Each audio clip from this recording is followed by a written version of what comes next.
Thank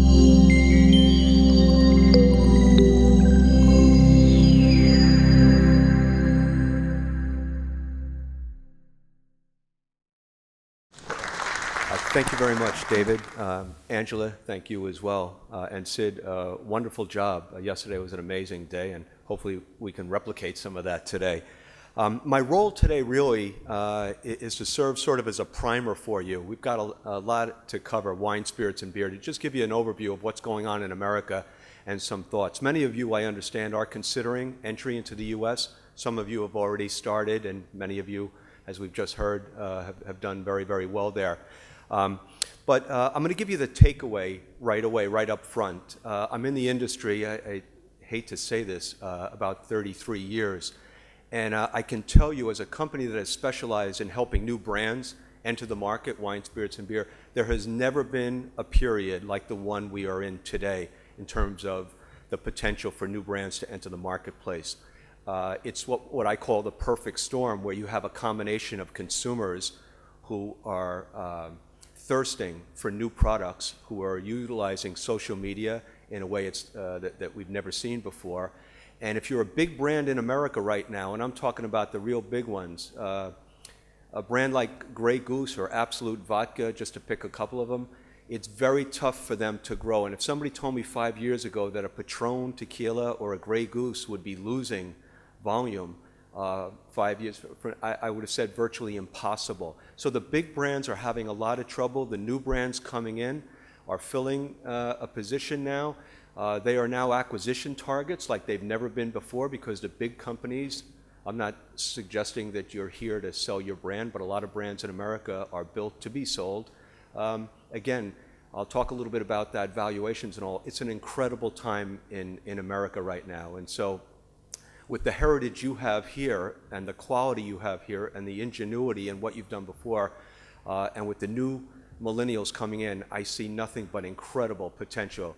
You also have a hardworking Angela here that's doing all kinds of stuff for you there too. So anyway, I've got a lot to go through. I'm going to go through a lot of it quickly. Sid is going to be providing copies of any of the information. Even beyond what you see here, there's probably another 40 to 50 slides covering wine, spirits, and beers, cider and so forth, showing the competitive landscape and things like that. Just so the research has been done, my goal was to be able to provide as much as I could today for you, and then a lot of the materials will be here for you later on.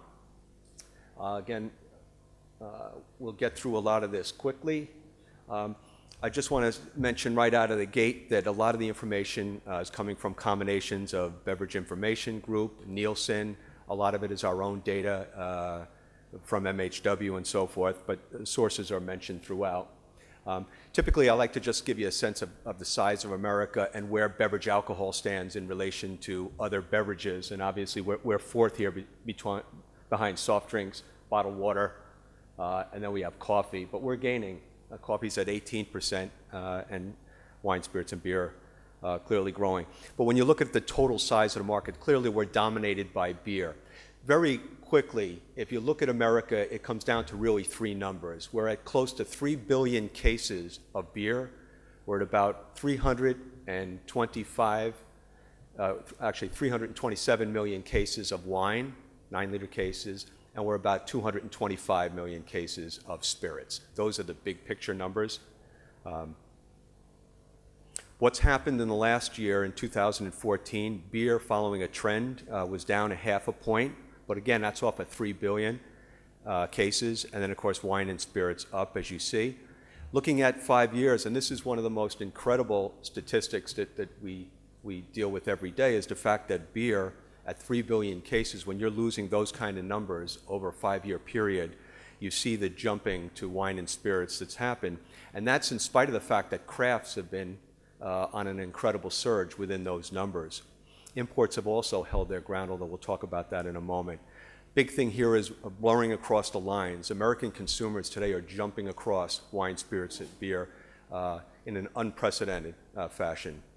Again, no one, I think, could have predicted this just a few years ago. You see the big draw here from 2002 to 14. You see the way beer has lost the battle so far to wine and spirits. Again, we'll put craft aside for a moment. I go back to my comment about companies like AB InBev that today have to survive, in terms of growth on really acquisition as opposed to trying to get Bud and Bud Light to drive their volume. Just on and off premise, typical 75-25 almost when you look at on versus off premise. Of course, the dollar sales skew much differently for on premise. Again, coming out of the recession, you saw a shift between on and off premise. That's starting to change again as the middle class. One of the things that we're dealing with in America is that coming out of the recession, while wine and spirits grew throughout the 5 years of the recession, as you all know, there was a change in what people were purchasing, and the middle class has not seen yet some of the benefits, the economic benefits coming out of the recession that the current administration had thought they could or would. But that's happening over time, and so you'll start to see some of the growth rates that we had pre-recession, which was anywhere for wine and spirits from 3 to 4%. That'll be returning very quickly. Domestic versus import trends, they differ greatly as you look at the categories. In beer, it's at about 14%. You look at spirits, it's over 40%, and today wine is at about 21 to 23. That number pre-recession, 2007, was closing in on 30%. So when the recession came in, the imports lost ground, but now they're getting back to making that up again. So again, a good time. Just in terms of the artisanal craft movement, you have it here. I was in New Zealand last week and saw it in the same way in Sydney and here in Melbourne. Clearly, craft is on fire, which I think is a huge opportunity for the Australian wines because, again, you have new millennials there that I think can be impacted in terms of your history and conveying it. But you look at some of these numbers and they're staggering. Now, of course, not all of these brewers and distillers are going to make it, in my opinion, in the next 5 years. I think a lot of them are capital intensive and the competition and so forth. But there seems to be no end in sight. The numbers are astonishing. And when I say that many may not make it, I just mean I think many will, and some of them will be acquisition targets, and new ones will fill that spot. But it's an interesting time. This is very interesting. We're at 21 consecutive years of growth on wine. Again, hard to predict back then. But even this past year, where we grew at a little over 1%, I think you'll start to see that number back up to the 2 to 3 and maybe beyond in the coming years. Here's just a breakdown by type. Obviously, table wine at 71% share.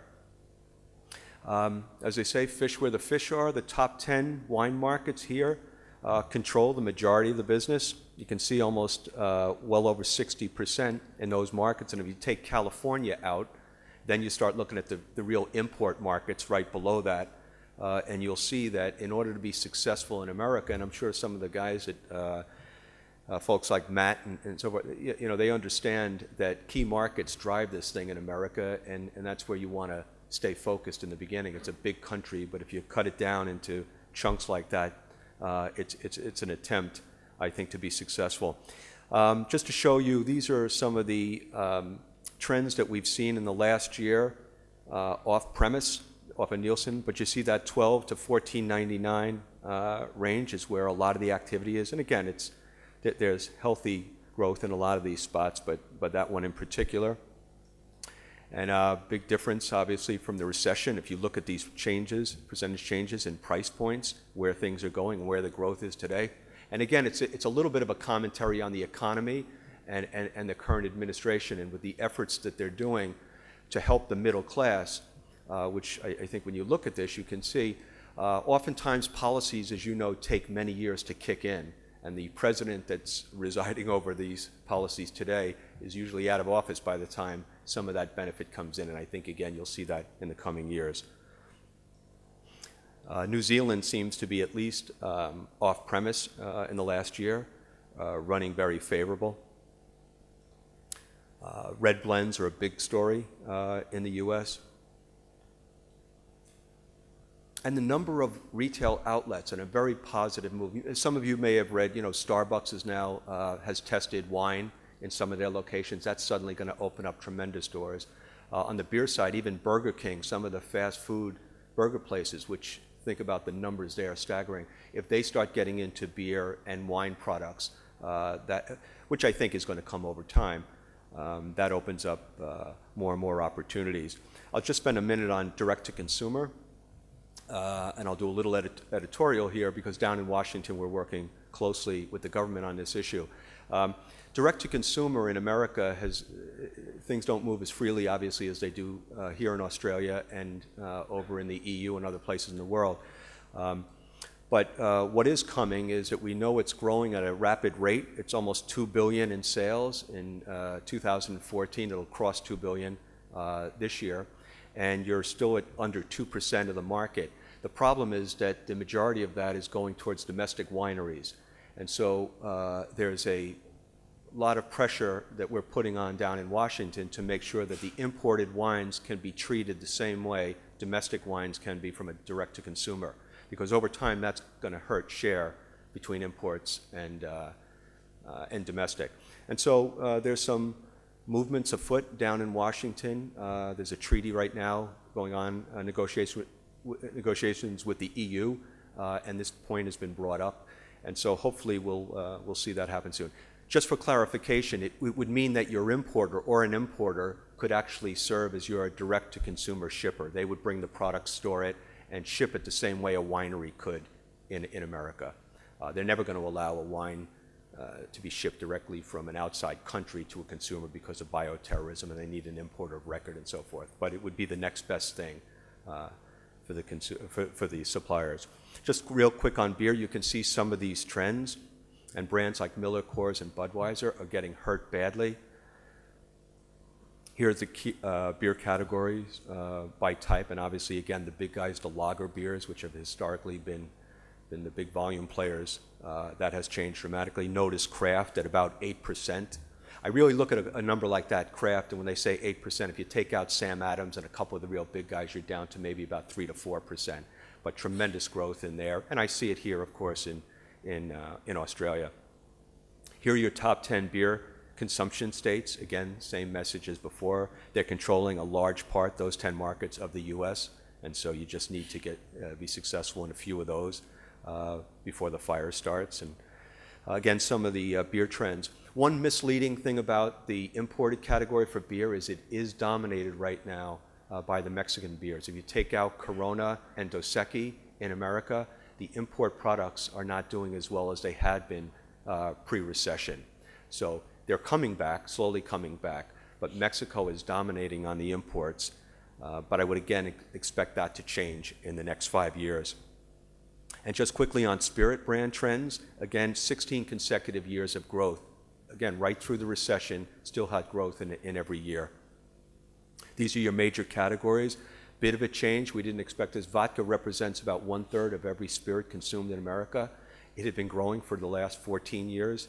Still growing, but it's now being replaced somewhat. The growth rates are moving over now to whiskey. Irish whiskey had been on fire for a long time, but American whiskeys, bourbon, and of course Scotch as well, doing well. Tequila, and I mentioned this speaking earlier with James, you know, I'm very high on the gin category in the United States because, again, with social media and consumers clamoring for information, the gin stories are fantastic and they're so unique in their styles and everything, much like a lot of the whiskeys. So I see potential in everything, so don't always go by me. But anyway, here are your top 10 spirit consumption states, same way, where you would target, especially on imports. This is where you really need to be. And then in terms of Nielsen, you know, they're going in with whiskey popularity as being so critical. But you know, storylines are critical. There's a movement going on in the United States, as you know, the consumers, the same ones that you're targeting, are doing so much research and they're finding out which of these whiskeys actually has a physical premise versus basically outsourcing their production. And so it's very helpful today when you have a little bit of that authenticity. It's not to say that these brands that were created using bottlers and so forth are not unique and with special formulas. They really are. But these consumers may not always see it that way. And so if you have a facility and you're doing production Now is the time to get that in front of the consumer. Again, just some of the drivers that you're seeing off-premise, tequila and cognac. I'm going to shift gears for a moment, talk a little bit about the U.S. distribution system, but in order to really understand it, you need to know a little bit about our history and how we screwed up beverage alcohol and brought in this great social experiment back in 1919. I'd say to you that probably half of, maybe 3/4 of the laws we deal with today are the same ones that were written back in 1933. And so that's why I think we're a little bit slow versus some of the other countries in terms of marketing techniques and things like that. But it's starting to change. So as you all know, we did have prohibition. I know you got the HBO series Boardwalk Empire here, so if you've seen that show, you know a little bit of what went on. But in reality, a lot of our laws go back to the fact that when we did enter prohibition and organized crime took over, you had folks who were really running America and running very sophisticated distribution businesses illegally in the U.S., Al Capone being number one of all of them. And to give you an idea, in 1929, he earned over $100 million with a very sophisticated production and distribution system where he controlled alcohol from production to delivery in the speakeasies throughout the Midwest. And then he got into some of the other markets as well. We had Luciano in New York and a bunch of other players. But anyway, what happens after that is that once the government moves out, and then they decide that they're going to control beverage alcohol, but they're also going to allow each of the individual states to control beverage alcohol within their borders. And so that became a tax opportunity and so forth. So we do deal with a federal government program. They're called the TTB. They're formerly the Bureau of Alcohol, Tobacco, and Firearms. So they regulate the labeling and advertising on a national basis. Then you deal with individual states that utilize that national label that's approved by the Fed. And then there's certain registration processes and so forth. And we have, similar to Australia, we have rules and regulations that govern how you can go to market, sampling, and so forth. The problem is that the states have their own rules too. And so every state, as some of the guys and gals that have actually operated in America know, what you can do in California, you can't always do in New York and vice versa. So got to be cognizant of those kinds of things. And then again, here's your states. We've got 32 what we call open states, similar to the way you operate here. And similar to a market like Canada, where you have monopoly, where the government controls, we have 17 of those states as well. So there are different approaches.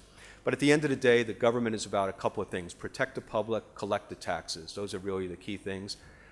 Temperance is obviously important, and keeping organized crime out is a very, very big part of why we deal with a lot of these rules and regulations. But to give you an idea in terms of our three-tier system, and that is really the byproduct of coming out of Prohibition, is to really protect those three areas: collecting taxes, protecting the public, keeping organized crime out. We have this three-tier system mandated in most states. Most countries around the world, a lot of alcohol, beverage alcohol, travels through a three-tier system because basically, logistically, it's oftentimes in cities the only way to go to market, utilizing proper economics and efficiency. But in the United States, it's mandated often, which is problematic sometimes. But here we are, we've got wholesalers. There's hundreds of them, but they're dominated by a few. And today we're over 640,000 retail outlets. And our consumer base, our customer base, is now over 230 million over 21s. And that's growing dramatically every year as new millennials.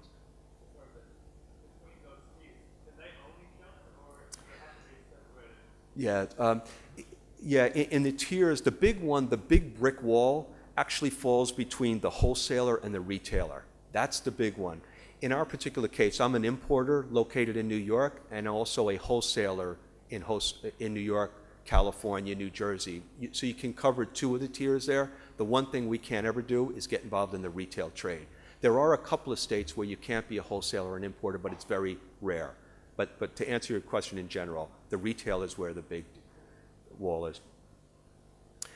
Just to give you an idea, these top 10 wholesalers that operate in multiple states, they control, as you can see, almost 70% of the U.S. business for wine and spirits. Now, Put aside those 10, there are hundreds of other small to medium-sized wholesalers, but you can see the numbers in theory. Most of those are wine wholesalers. The major spirit guys are controlling a huge part of the business. And that'll change over time, I think, as new products come in. There's going to be, we'll talk about that in a minute, more wholesalers on the way. But just in terms of brand entry, if you're working with an importer and you're at that point, typically the approval process is you get the label approved. If it's a formula for spirits or beer, that goes through a laboratory analysis and so forth. But at the end of the day, the timeline, just to give you an idea, there's also states that you have to consider. I'll show you about 4 to 8 weeks. Generally, you can have a product to market pretty quickly. Just some real quick things in terms of the United States. We do have what's called franchise states, so you have to be careful. I don't know if you have anything similar here in Australia, but it's something your importer will discuss with you.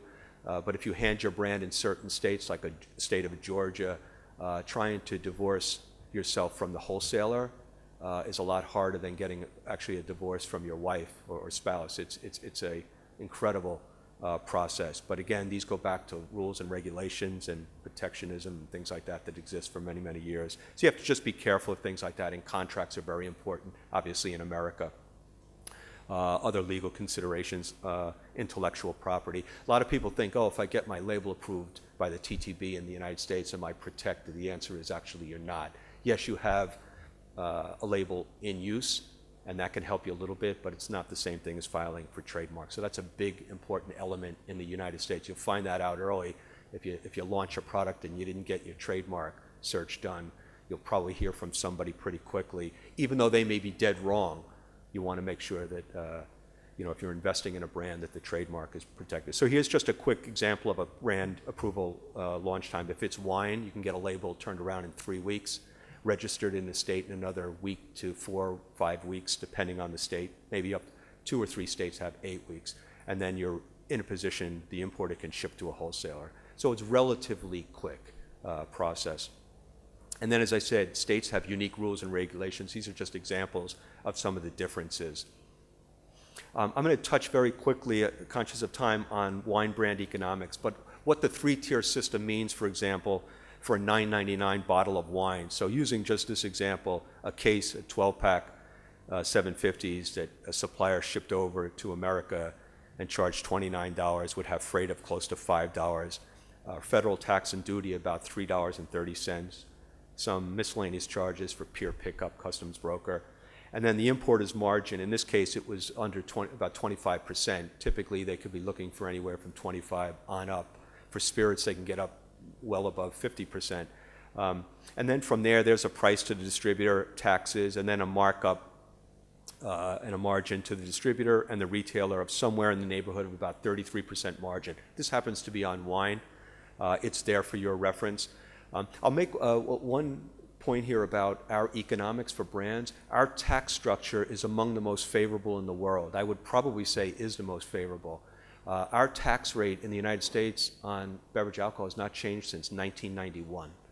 Okay, so it's very favorable, and it's made the 3-tier system. People say, oh, the 3-tier system is terrible. Well, in many ways, our margins are better than most around the world, and one of the things, in my opinion, that has helped subsidize that is the fact that our government recognized that if you increase taxes on beverage alcohol too much, you get consumption suddenly goes down, tax revenues dry up a little bit. No one can always explain why that happens, but then you put yourself in a position where people will go out and get too creative on where to get alcohol. You saw that happen with Russia. They took big increases, and all of a sudden people were drinking vodka that was made in garages and so forth, and black market and everything like that. So I have to commend the government for what they've been able to accomplish since 1991, holding to those tax positions, which has helped ultimately suppliers and importers and everybody. These are just examples I've got of beer, the same type of 3-tier structure. This would be on an import that would retail 6-pack for about under $11. Just a note here in the United States, if you, especially for the imported products or the craft type products that are coming into the U.S., the minute you go over $12.99 on a 6-pack, you got to move to a 4-pack. That's sort of what people are doing now, and the consumers are willing to pay the $12.99 on a 4-pack than $14.99 on a 6-pack. So you'll see that in the marketplace. This is A lot of the imports are using the 750 ml bottle now, which are being sold in stores. I'm just showing you some economics here for your referral. A couple years ago, I did a speaking engagement in Denver, Colorado, and I was asked to predict what will happen over the next 10 years. And I was looking at 2013. I'm still sticking to the compounded annual growth rates that I have here. I think beer, they'll get it right. Beer will start to come back. And wine and spirits, I think, will finish up very, very strongly when you go out 10 years. That average will continue to rise. I could be a little aggressive in the first couple of years. I thought we'd be further away on the middle class coming out of the recession. The high end, as you know, the people in America with the higher incomes are purchasing premium and ultra premium at record levels. Again, unforeseen and nothing we'd experienced in the past. So, but the middle class will catch up. I talked about this, just proliferation. We're up 90,000 retail outlets, and I see that number jumping dramatically, as I mentioned before, going forward. This is just another example of 55,000 wine outlets compared to 2010 we just saw here in the U.S. Licenses, beverage alcohol is an attractive spot for people in our industry and those from outside the industry. A lot of the breweries and these craft distillers are actually folks coming from Wall Street and other places in the U.S. Some of them, there's the romanticism and all that. But again, it's a tough road. But you're seeing numbers. We're seeing license application numbers in America in the last 5 years, again, unprecedented. And the government has had to step up their game to meet the demand. So a lot of people are jumping into beverage alcohol. And for you people sitting here today, it's going to mean more options to market. I'll talk more about that today. But look down below. In 2013, a certificate of labels that the government touched, applications for a new label, hit 140,000 labels. Now, a lot of those are not new. They're basically new vintages and things like that. But it's just to give you an idea, that number is up from about 80 to 90,000 6 years before. You saw importers have grown since 1994, 20 years ago, it's up to 13,000 licenses, and I think we were at about 4,600 licenses at the time. So all of this stuff is great because it's filling a need. I mentioned before brand valuations. I'll do this very quickly, but beverage alcohol brands today, if you own a brand or you own a trademark, you're sitting in an incredible position because over time, the equity in these brands is growing dramatically. Some of these recent ones, just last week, there was a purchase. Heaven Hill acquired Deep Eddy vodka, a vodka that was created just a few years ago in Texas. The number hasn't been released, but that number was probably somewhere between 500 million up to $700 million. Now, not all of them go that way. So the wine brands, they use different multiples, but revenue multiples, not uncommon now to see 3 to 6 times revenue for brands. So again, we monitor these things because it's important. It's an indication of what people believe is going to happen in the future, and to get their return back, they're still willing to pay huge money, recognizing that the volume trends and opportunities are so great. Potential approaches to the U.S. market. Here are the big ones. Obviously, you can get, if you're fortunate and get a major importer to take you on, like one of those players. The odds of that are slim anymore because generally they're not going to work with brands they don't own. That is a big shift in the thinking that's gone on in the last 10 to 12 years. And so that's more likely a meeting you'll have if you're going to sell your brand. They'll be knocking on your door. They're monitoring everything. There are plenty of mid-size and small importers and distributors. Some of them are doing a tremendous job. Think about each market. There's going to be 2 majors, and there's always going to be a third and a fourth, and then a big drop-off. That tends to be the way it works. And so that third or fourth could be a great opportunity, but you've got to do your homework and make sure that they're financially sound. There's a lot of easy ways to get references, get credit checks and things like that, because once you hand your brand to an importer, you're giving them a tremendous amount of power and control, and so you've got to be very careful there. But again, there's some great players there. Then Angela mentioned other options, such as today there are a lot of distributors in local markets that can also act as an importer, and so they serve the dual purpose. There again, you got to consider that's normally a local program. So if you want to have a national label, then that might not be the option. But to get started for the first couple of years, it could be. And so there's some benefits there. Or if you're doing private label work for certain importers/distributors. And then you have licensed service providers. That's actually the company that we operate, where we don't own our brands. We just provide a turnkey operation and import the product, but instead of earning a traditional margin, we earn a much lower service fee because we're not spending the marketing dollars and things like that. But we use our consulting services and things like that to try to assist them. And so, and there's companies, MHW, USA Wines, there's a number of companies that do similar programs. But they're a good option today because it's the same thing as you effectively becoming your own US importer. And now you're just focused on getting your products to distributor, and you keep some of that margin to help fund the marketing of your brands. Obviously a big slew of local craft distillers and brewers and wine contract producers. A lot of companies, we heard that today, will go to America and establish their own US operation. It's costly, got to get licensed in the 50 states and do all that kind of stuff. But again, for some companies, they do that. Some oftentimes will start out with a company like ours and then graduate themselves. And then we talked about internet, and what I talk about reverse tier marketing. Today, you know, and people sitting in this room are doing it today with some of the major big box retailers and so forth are sourcing.